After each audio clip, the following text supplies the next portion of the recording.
Old Testament reading is from Isaiah, chapter 40, beginning with the first verse. Comfort, comfort my people, says your God.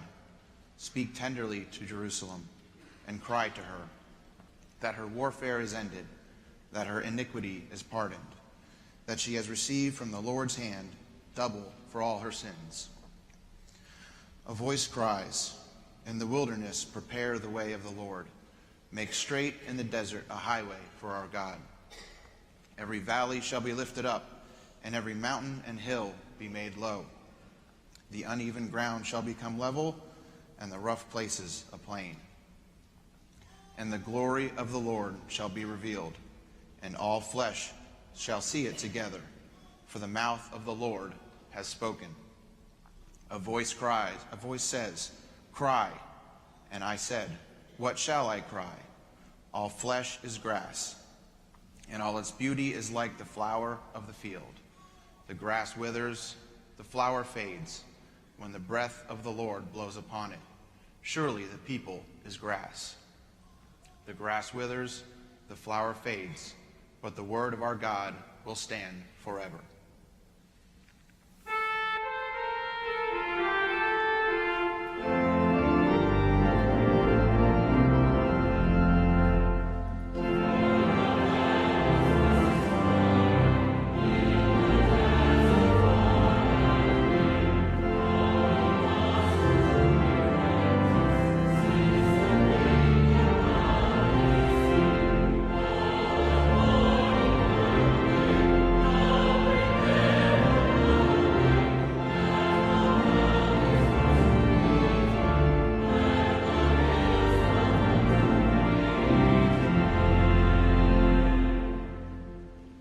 The Psalter reading is Psalm 85, beginning with the 8th verse. Let me hear what God the Lord will speak, for he will speak peace to his people, to his saints, to those who turn to him in their hearts. Surely his salvation is at hand for those who fear him, that glory may dwell in our land.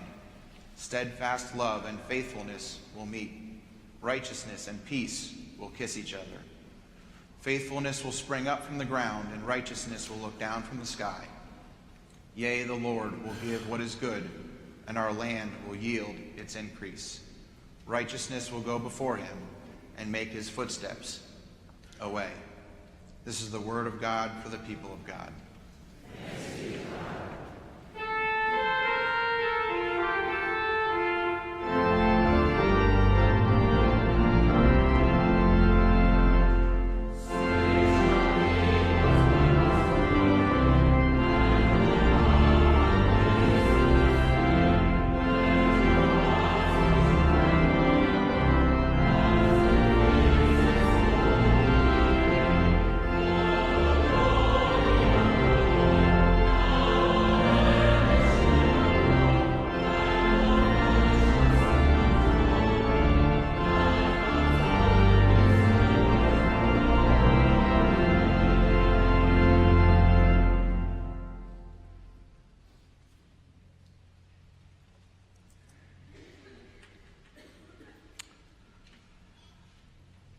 So when I was a junior in high school, our chorus was singing Handel's Messiah. Mrs. Griffin, the director, announced that there would be auditions for the tenor solo that I'm sure you've heard, Comfort Ye My People. I loved this, and so I went to her and I said, I would so love to sing that. I've been practicing. She said, you're not a tenor, you're a bass. I said, no, I've been practicing, really, give me a chance. So she said, okay. She sat down at the piano and started the dun, dun, dun, dun. And then it was time for me to sing. And I came in, comfort. It was like a spoof of a tenor singing. And when I finished, however earnest I had been, she said, James, like I said, you're a bass. So there I was thinking about this comfort business. Like, can I get God's comfort? Can I be God's comfort? What is God's comfort? God's comfort. It's so interesting in this passage that Chris read so well. The Babylonian, this is so the Israelites, they've lost everything. The city of Jerusalem has been razed to the ground. The temple's been destroyed. Their whole land has been ravaged. They've been forced to go live in Babylon. It's like modern-day Iraq. And they're there, and they're totally desolate. Their hope is all shriveled up. They're cynical.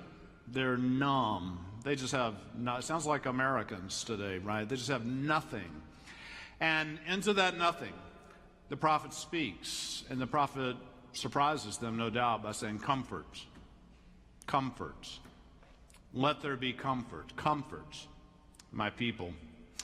And then he adds, speak tenderly to Jerusalem. It is so interesting. I mean, they're way over there in modern-day Iraq and Babylon. The distance from there to Jerusalem, I did a Google Maps thing. It's 323 miles from where they were in Babylon to Jerusalem. And this is pre-internet. They don't have jet planes or anything else. You could not speak to Jerusalem from the Babylonian exile. Like, what is that about? And so it's always at the heart of the gospel is that God bridges space and time and comes to us. We're cynical and we don't believe it, and it's too much for us, but yet God comes across the distance. That's really the miracle of Christmas. We get this wrong sometimes. We think, oh, Christmas, it's Jesus' birthday, or it's a shopping frenzy, or it's parties, or whatever it is that we think Christmas is. But what Christmas is that God bridges that gap, and God is with us, and we need God to be with us. I look around this room, and I see some of you who fit exactly what I was talking about last week, is that, oh, 'tis the season to be jolly, but many of you, you know this, you're dealing with grief. You're dealing with loss. It's hard. God's comfort comes. That's the miracle of Christmas, right? This word that we translate comfort is interesting. The Hebrew word is nacham. Nacham. What the nacham means in its root is just a sigh. Like, have you ever had that? Like, the things are just like so hard, and you don't even have words. You just go, you sag a little, but then you breathe in, right? Like, God's comfort is like that. It's the exhaling of just all the pain and frustration, but then there's the inhaling of God's word, God's hope. Jesus breathed on his disciples. Jesus says, I will send the Holy Spirit to be your comforter. It's the miracle of Christmas. It's why really my favorite moment in all of the Christmas carols comes in the third stanza of Away in a Manger, when we sing, Be near me, Lord Jesus, I ask thee to stay. Close by me forever, and love me, I pray. I mean, that's the comfort. Jesus is near us. This word translated comfort, nacham, is just an inch away from another Hebrew word that's very much like comfort, is racham, and racham means mercy. There's comfort in God's mercy. This word racham doesn't just mean mercy. It's also the word for womb. Like, this is so interesting. This is the time of year we think about, a child in the womb. I remember Lisa being pregnant at Christmas, and I would say, oh, it's like having Mary in the house. Like, this didn't help her very much, obviously. But it's something to think about in those weeks ramping up to Christmas. Jesus is in Mary's womb. Each one of you, at some point, you were in your mother's womb. Like, whatever's happened since then, you never had it so good as when you were in your mother's womb. You had no anxieties. There was no to-do list. You were at peace. You were loved. You were cared for. You were well. It's lovely, right? Womb, God's mercy. The thing about that, though, is that when God wanted to comfort us, God sent a baby, and the baby didn't stay in the womb, the baby came out, and that's so interesting, isn't it? You think that God would comfort you with something besides a baby, because it's hard to think of anything more uncomfortable than a baby. I mean, even a dog is not as bad as a baby, right? My next-door neighbor lost his dog recently, and somebody asked him, do you miss Gage? I love the answer he gave. He said, I miss Gage, I don't miss having a dog. Right? It's like these cold nights, he's not standing outside with the leash doing all of that. It's like, oh, we think babies, but the actual babies, like, it's hard, right? Because they wake up in the middle of the night and they throw up on you and they scream, you don't know what they want. I mean, what could be more uncomfortable than a baby? Of course, there's something about God's comfort that makes us uncomfortable. Bob Inman, once upon a time, was a member of this church. He was the lead anchor on Channel 3 News, and he wrote a novel called Home Fires Burning. It was made into a movie. It's a really lovely novel, and it's about this journalist named Jake Tibbetts. And I love this line in Bob's book. It said, Jake Tibbetts had been a burr under this town's saddle with his newspapering. Like, that's what the news is supposed to be. It's what the news actually could be, but we're so cynical about news, right? We've kind of bought all that the news is evil somehow. But the news is supposed to be a burr under the saddle. That sounds like Jesus, right? That's what Jesus does. Jesus, he's like a burr under the saddle. You try to get comfortable, but then, oh, God, it's Jesus, right? It's Jesus. Sounds like Jesus. Even thought about that this week, the 23rd Psalm. It's God's comfort. And we say, thy rod and thy staff, they comfort me. And that sounds so lovely. Unless you've actually been to Israel and you've seen a shepherd with their rod and their staff. You know what they do with that rod and their staff? See, sheep are hopelessly stupid creatures. They're just so dumb. And what the shepherd has to do with the rod and the staff is they come to the sheep and they whack them on the backside. Thy rod and thy staff, they comfort me. They get them to the food. They keep them from getting lost. God's presence is not a lazy boy chair. The comedian Finley Peter Dunne, a couple of generations ago, spoke of this idea of comforting the afflicted and afflicting the comfortable. Comfort the afflicted and afflict the comfortable. And the problem is we get those backwards sometimes. We don't know what time it is. Sometimes, like, you know, we should be afflicted, but we want comfort. Or we should be seeking comfort, but we just find more affliction. How do we know what time it is? I mean, in America right now, let's just face it, it's time. The time has come for women to say, we've been treated like sex objects for way the heck too long. And it's not time now to comfort the men, to say, oh, it's okay, what you did was okay. It's not time to comfort the men. It's the time to change. What time is it? What time is it? Here's this interesting thing. We say, let there be comfort. Paul does this amazing thing in 2 Corinthians chapter 1 that I love. He says this, the God of all comfort. What a name for God, right? The God of all comfort. It's perfect. Who comforts us in our troubles. So, why? So we can comfort those in any trouble with the comfort we ourselves receive from God. Listen to that again. The God of all comfort who comforts us in our troubles. Why? So we can comfort those in any trouble with the comfort we ourselves receive from God. The word any is interesting to me. Mother Teresa once said, we do not ask people why they are needy, we just help them. But you and I think we're smarter than Mother Teresa. So we think, oh, well, we shouldn't just help anybody. We need to kind of check them out and kind of see who they are and what they've been up to, and are they wasted?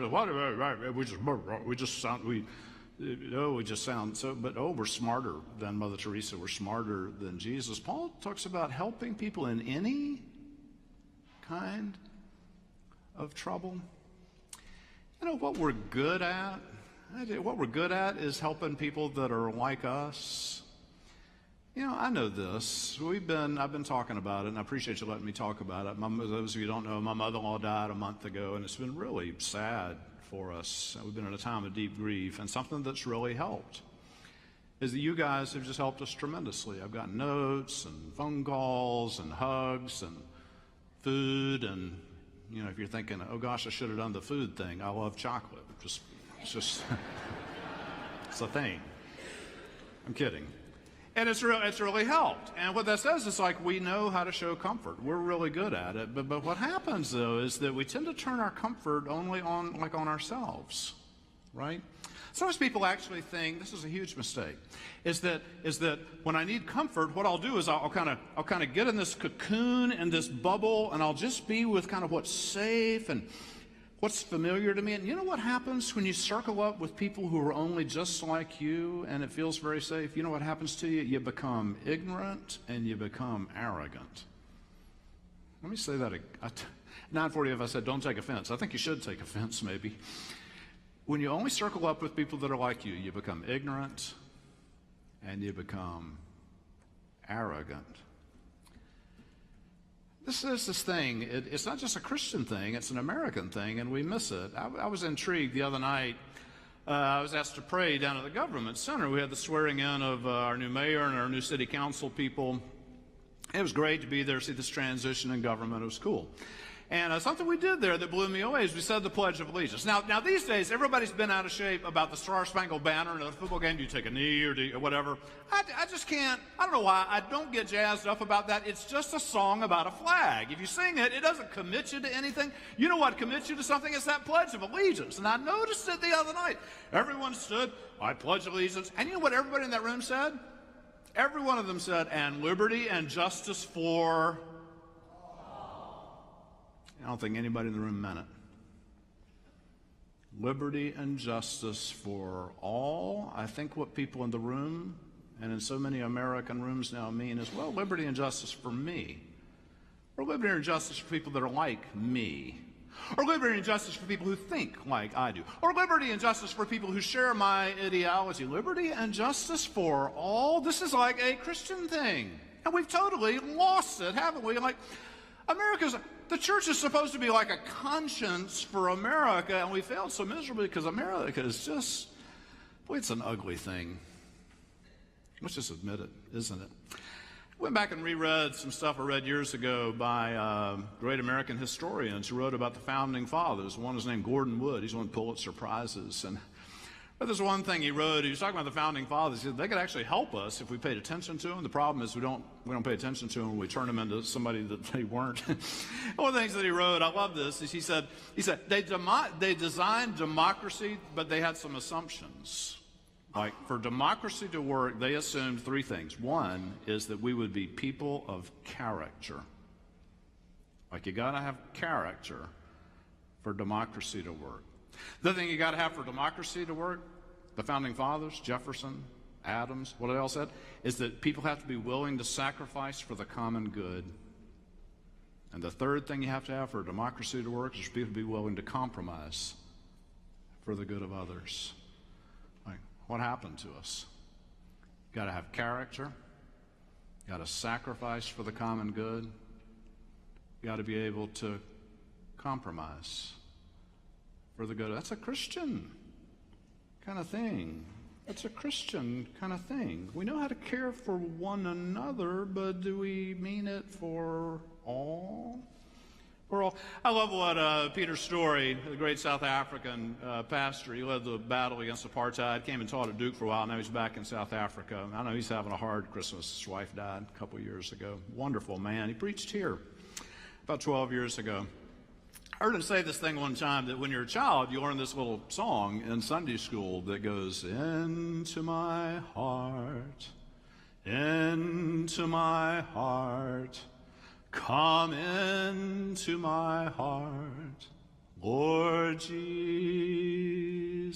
And Peter says that Jesus answers that prayer, but the way he answers it, he says, okay, I'm coming, but I'm bringing all these other people with me. Like, we want Jesus just to come into my heart. Or come into my heart with the people that I like. Or they're like me, but Jesus says, I'm bringing all these other people with me. That's really what church money is about at the end of the day. I know I sound about a naggy about money. You think, oh, James is going to meet a budget. It just would be so boring if that's what it is. What it's about is we're investing in this magic that church ought to be. Church ought to be this place where you come here and there's great comfort here.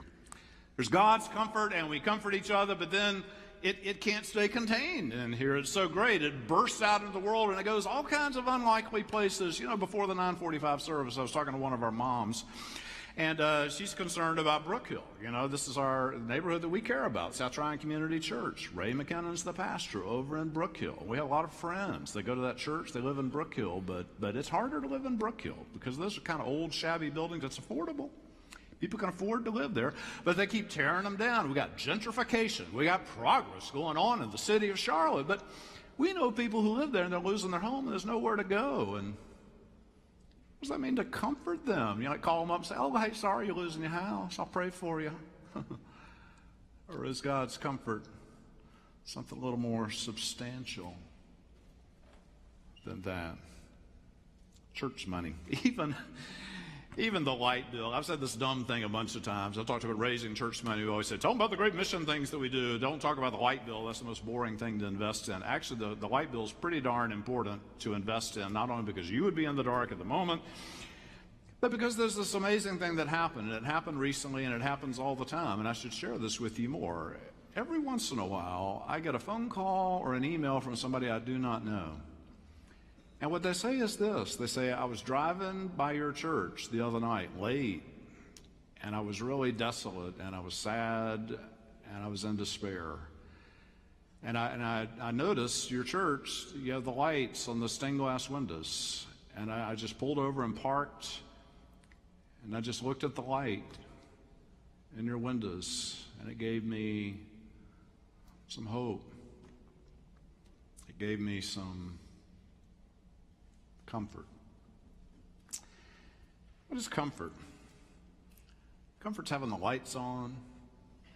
Comfort's doing something for somebody. It's actually getting to know somebody. Nathan's really pressed us on our model of mission. You don't just mail stuff into people you don't know. You get to know people. You learn their name. You learn their struggle. I'm going to ask anybody, what do you want for Christmas? If you ask a 12-year-old, they'll give you a list of things, but they're not very mature yet, are they? Ask an 87-year-old, what do you want for Christmas? If they give you a list of things, something's wrong with that 87-year-old. If you ask a normal 87-year-old, what do you want for Christmas? They don't give a list of any things. They don't want any things. You know what they want? You know this. They want you to show up, hug them, love them. I'll close with this. I know I'm talking too long. I told some of you this. A few years ago, I read a sermon. It just blew me away. It was so powerful and eloquent. Totally changed my thinking. It was by a woman who's a rabbi, interestingly. And the premise of her sermon is God is an old woman. And her image is the God is an old woman, and she's sitting in a rocking chair in a nursing home somewhere. And what she wants, what she's waiting for, is for you to come. I mean, that's what God wants. God wants you to come. I mean, I thought about this. Women that I imagine like that. My mother's in a nursing home in Rock Hill, nearly blind and in pain. She just really wants me, anybody, to come. Think about a woman that we know that lives in Brook Hill, and she could lose her home. She's lived there for decades. It's her home. You go to see her, she just smiles, so happy for you to come. I think about Lisa's mom. Can't go see her now, but when we could, it was always cool. We'd show up, and she was just so happy. Well, you didn't do anything. We just showed up. It made her so just happy. So the rabbi said, God's like this old woman, and just wants you to come. When somebody's waiting for you like that, like they think you might come on Tuesday, like they don't know, I'll go play cards and I'll go down and hang out with my friends. I'll do it.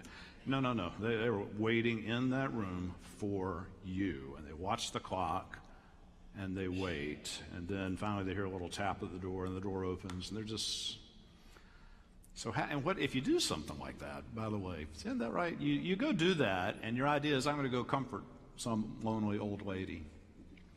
But that's really wrong, isn't it? Because you go thinking, I'm going to go comfort somebody. But then you get there, and they're so happy, and they throw their arms around your neck. And you know who gets the comfort? It would be you. God is waiting for us to come. There are people, God's children, who are waiting for us to come.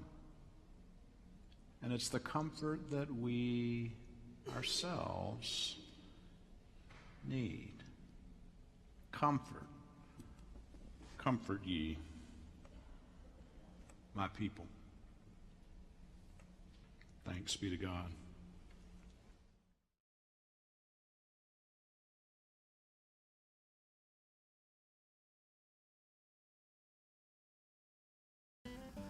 Hey, thank you for watching, and we hope you got something out of that. If you have any feedback for us, any response that was helpful to you, we would love to hear that. Please let us know. And everything that we put out is free, and we want it to be that way, but if you're able and feel led to support the mission of our church or the cost of providing this online content, here's how to do so.